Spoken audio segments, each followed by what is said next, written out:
शिवसेनेचा बेळगाव संदर्भातील लढा जो आहे तो अत्यंत जुना आहे, काय भूमिका आहे? महाराष्ट्र आणि बेळगाव सीमेवर जो आपला मराठी बांधवांचा भाग आहे तो महाराष्ट्रामध्ये यावा यासाठी अनेक वर्ष लढाई सुरू आहे। महाराष्ट्र एकीकरण समितीनं याच्यामध्ये पुढाकार घेतलेला आहे, पूर्वीपासून देखील त्यांचा पुढाकार होता, परंतु त्यांच्या एखाद्या संमेलनाला महाराष्ट्रातनं कुणीच जायचं नाही ही हिटलरशाही आणि ती काँग्रेस पक्षाची कायमस्वरूपी आजही चालू आहे। काल परवाच आमचं महाराष्ट्र एकीकरण समितीच्या काही मंडळींशी चर्चा करण्याचा आम्ही प्रयत्न केला। पुढच्या 3 ते 4 दिवसामध्ये मी स्वतः महाराष्ट्र एकीकरण समितीच्या सदस्यांची पदाधिकाऱ्यांची भेट घेणार आहे। तशा पद्धतीच्या सूचना देखील आम्हाला आमचे मुख्य नेते माननीय एकनाथ शिंदे साहेबांनी केलेल्या आहेत। माझ्यासोबत माझे अजून 1-2 सहकारी असतील, ते शिंदे साहेब ज्यांची नावं सांगतील त्यांच्यासोबत आम्ही बेळगावमध्ये जाऊ। परंतु ही हिटलरशाही मराठी माणसाच्या बाबतीमध्ये तिथं जी काय होते ही योग्य नाही, त्याचा मी काल देखील निषेध केलेला आहे। शेवटी प्रत्येकाला लोकशाहीच्या माध्यमातून आपले विचार मांडण्याचा अधिकार आहे, विचार सांगण्याचा अधिकार आहे आणि जी लोक ईव्हीएममध्ये इथे अडकून पडलेली आहेत त्यांच्याच विचाराचं सरकार आज कर्नाटकमध्ये आहे आणि कर्नाटकचं सरकार जे मराठी बांधवांवर आणि विशेषतः महाराष्ट्र एकीकरण समितीवर अन्याय करतंय हे अतिशय निंदनीय आहे। त्याच्यावर त्यांनी पहिला आवाज उठवला पाहिजे असं माझं मत आहे। सर, या प्रकरणात काँग्रेसची अशी भूमिका आहे, महाराष्ट्र काँग्रेसची अशी भूमिका आहे की सर्व पक्षाच्या नेत्यांनी टाहो फोडून काही उपयोग नाही, हा विषय केंद्रातला आहे।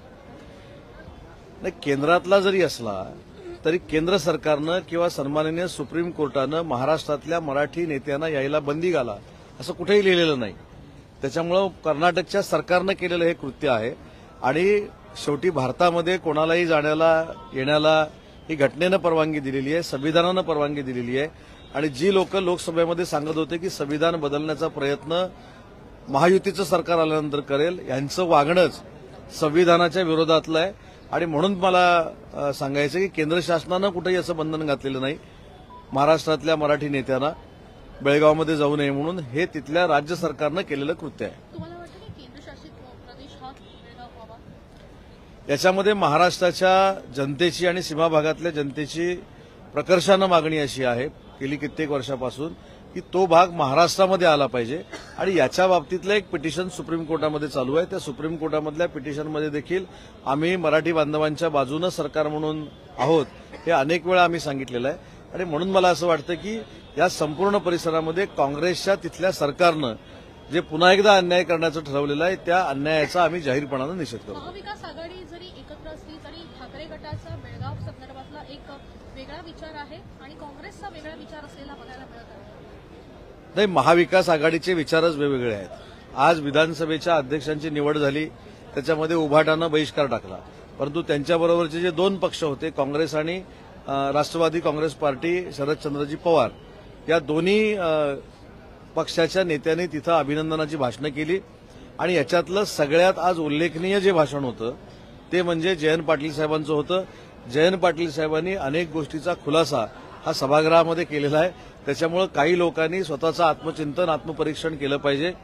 जयंत पाटील साहेबांसारखा सिनियर नेता ज्यावेळी काही गोष्टी सभागृहामध्ये मांडतो मला असं वाटतं कारण त्यांची सिनियरिटी आणि त्यांचा असलेला अभ्यास याचा उपयोग आजूबाजूला बसलेल्या त्यांच्या मित्रपक्षांनी देखील करून घेतला पाहिजे। रत्नागिरीमध्ये ठाकरे गटाच्या पदाधिकाऱ्यांनी दर्ग्यात जाऊन प्रार्थना केलेली आहे की पक्षविरोधी ज्यांनी कामं केलेली आहेत आम्हाला निवडणुकीत ज्यांनी मदत नाही केली त्यांना शिक्षा दे असं केलं आहे। कसं बघता हिंदुत्वाचा मुद्दा असेल त्या ठिकाणी? नाही, हिंदुत्वाचा मुद्दा आणि माझ्या मतदारसंघामध्ये उभाटाच्या लोकांनी घेतलेली शपथ याचा काही संबंध येत नाही। उद्या 10 ते 1 या वेळेमध्ये विश्व हिंदू परिषदेमार्फत बांगलादेशामध्ये जो भारतातल्या हिंदू कम्युनिटीवर, भारतातल्या अल्पसंख्याक कम्युनिटीवर जो अन्याय होतोय त्याच्या विरोधामध्ये जे धरणं आंदोलन आहे त्याच्यामध्ये शिवसेना म्हणून मी देखील सामील होणार आहे। हा विषय झाला कुठचा? हा विषय झाला हिंदुत्वाचा। आणि काल जी माझ्या मतदारसंघामध्ये शपथ घेतली गेली की आम्ही प्रचार केलाय की नाही, मला असं वाटतं हे लोकशाहीला घातक असा हा प्रकार आहे। परमेश्वराच्या चरणी लीन होणं हे मी समजू शकतो, परंतु परमेश्वराचा वापर, दर्ग्याचा वापर हा मतदान केलंय की नाही हे करण्यासाठी करणं हे योग्य आहे का हे उबाटाच्याच नेत्यांनी सांगितलं पाहिजे। ईव्हीएम मध्ये घोळ असू शकतो, पण आता देवाकडे जाऊन मतदान केलंय की नाही अशा पद्धतीचा ज्यावेळी पदाधिकारी दबाव आणतात त्याचा खुलासा उभाठ्याच्याच पदाधिकाऱ्यांनी केला पाहिजे असं माझं मत आहे. महाराष्ट्र कर्नाटक सीमा वाद जो आहे तो मागे अडीच वर्षात महाराष्ट्राच्या काळात सुद्धा प्रश्न उपस्थित झाला होता. आता नव्याने सरकार स्थापन झालं, आता सरकारला या प्रश्नावरती तोडगा काढण्यात यश येईल. आपण 2.5 वर्षाचा जो मागचा उल्लेख केलेला आहे त्याचा साक्षीदार मी आहे. जत आणि ज्या परिसरामध्ये नळपाणी योजनांच्या कामाची परिस्थिती त्याच्या अगोदरच्या 2.5 वर्षामध्ये जी थांबलेली होती त्या नळपाणी योजनांसाठी जवळजवळ 1800 कोटी रुपये तत्कालीन मुख्यमंत्री आदरणीय एकनाथ शिंदेसाहेब, देवेंद्रजी या सगळ्यांनी मंजूर केली.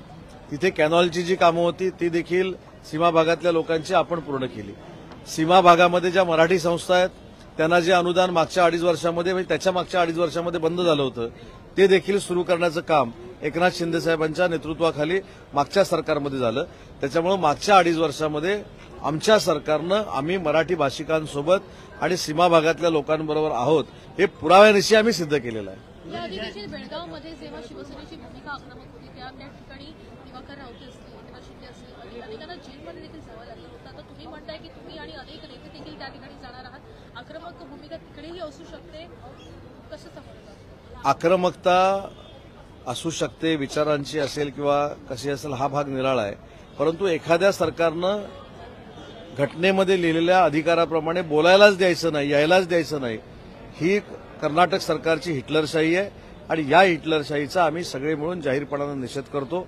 मुद्दा असा आहे की महायुतीच्या सरकारनं कायमस्वरूपी सीमा भागातल्या लोकांना न्याय देण्याची भूमिका घेतलेली आहे आणि म्हणूनच जत सारख्या परिसरातनं आमचे भाजपाचे सहकारी गोपीचंद पडळकर हे फार मोठ्या मताधिक्याने विजयी झालेले आहेत. सर, मुंबई गोवा महामार्गावरती गेल्या 16 वर्षापासून पाहतोय रखडपट्टी आहे. आता तर फ्लायओव्हर नसल्यामुळे पुन्हा वाहतूक कोंडीला आता सुरुवात झालेली आहे. काय तोडगा निघणार आहे की नाही यावेळी? या बाबतीमध्ये आम्ही सगळे कोकणातले कार्यकर्ते अनेक वेळा गडकरी साहेबांना भेटलेलो आहोत. गडकरी साहेबांनी याच्यावर आता धोरणात्मक निर्णय घेऊन या डिसेंबरपर्यंत पूल सोडून रस्ता पूर्ण करण्याचा जो निर्णय घेतलेला होता त्याच्यातलं जवळजवळ 80-85% काम हे पूर्णत्वाला जातंय. याच्यामध्ये तत्कालीन मुख्यमंत्री असतील, विद्यमान मुख्यमंत्री असतील यांचं देखील फार मोठं योगदान आहे आणि येत्या 5 ते 6 महिन्यामध्ये हा जो जटिल बनलेला जो प्रश्न आहे गेल्या 12-15 वर्षाचा हा सोडवण्यामध्ये आम्ही यशस्वी होणार आहोत. ज्या जयंत पाटलांचा तुम्ही उल्लेख केला भाषणात, तर त्या अध्यक्षांच्या खाली असलेली नकली शिक्षणाचा फैसला झाला होता तेव्हा त्यांच्यावरही बरेच आरोप झाले होते, पण आज त्या जयंत पाटलांनी त्यांची प्रशंसा केली. हे जयंत पाटील साहेबांचं भाषण जर आपण नीटपणानं ऐकलं असेल तर त्यांनी त्याच्यामध्ये म्हटलेलं आहे की एखादी गोष्ट आर्ग्युमेंट करताना टीका टिप्पणी मी समजू शकतो, परंतु ज्या पद्धतीनं विद्यमान अध्यक्ष झालेत राहुलजी नार्वेकर यांनी आम्हाला देखील न्याय दिला, सुनावणीच्या वेळी आम्हाला देखील बोलण्याचा अधिकार दिला होता, त्याचा पुरेपूर वापर करायला आम्हाला दिला. आमचं जिथं कुठंतरी चुकत होतं तिथं त्यांनी करेक्शन देखील केलं. अशा पद्धतीचं मोठेपणा जयंत पाटील साहेबांनी घेतलं आणि ते त्या ठिकाणी मांडलं. पण बाजूच्यानी हेच विधानसभेचे अध्यक्ष योग्य नाहीत म्हणून बहिष्कार टाकलाय. म्हणजे मला लॉजिकच कळेन असं झालेलं आहे. काल अबू आझमी साहेबांनी सांगितलं की आम्ही आता महाविकास आघाडीबरोबर नाही आहोत आणि अजून एक जयंत पाटील साहेबांचं वाक्य जे आपण कदाचित ऐकलं असेल पण कदाचित दुर्लक्ष झालं असेल, त्याच्यामध्ये मला जास्त आम्हाला सगळ्यांना लक्ष ठेवावं लागणार आहे. ते असं म्हणाले की राष्ट्रवादी काँग्रेस पक्षाचं एक ब्रीद वाक्य आहे दादा की योग्य वेळी योग्य निर्णय. आता जयंत पाटील साहेबांचा योग्य वेळी योग्य निर्णय कधी होतोय या सगळ्याकडे आमचं लक्ष लागलेलं आहे. एकीकडे मार्कडवाडीमध्ये पळादावदापंथी सर, मार्कडवाडीमध्ये मोठ्या संख्येने म्हणजे स्वतः नाना पटोले सुद्धा ईव्हीएम वरती कुठेतरी आक्षेप घेत जात आहेत. काल शरद पवार गेलेले होते, आज जयंत पाटलांनी मात्र खुद्द मान्य केलं की कुठेतरी जो पराभव आहे तो जनतेने आम्हाला दिलेला आहे आणि आम्ही तो मान्य करतोय. मी थोडं याच्यामध्ये करेक्शन करतो.